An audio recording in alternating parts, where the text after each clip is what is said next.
Sebanyak 187.773 visa jamaah haji reguler Indonesia untuk musim haji tahun ini telah terbit.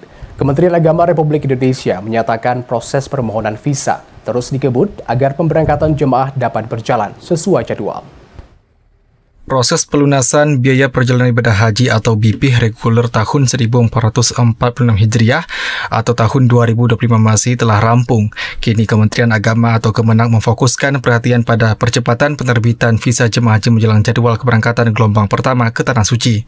Direktur Layanan Haji Dalam Negeri Muhammad Zain mengungkapkan bahwa lebih dari 180.000 visa haji reguler telah diterbitkan hingga hari Sabtu tanggal 3 Mei tahun 2025.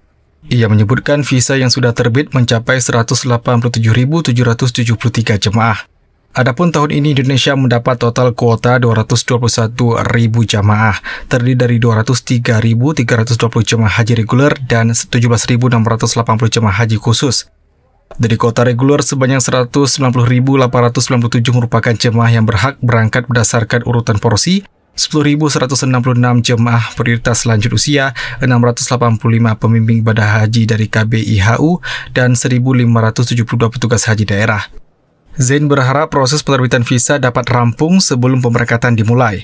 Sesuai rencana perjalanan haji atau RPH 1446 Hijriah, gelombang pertama jemaah akan diberangkatkan ke Madinah secara bertahap mulai tanggal 2 hingga tanggal 16 Mei tahun 2025. Untuk pemberangkatan jemaah haji gelombang kedua akan diberangkatkan ke Jeddah dari tanggal 17 hingga 31 Mei tahun 2025. Tim Liputan TV Raja melaporkan.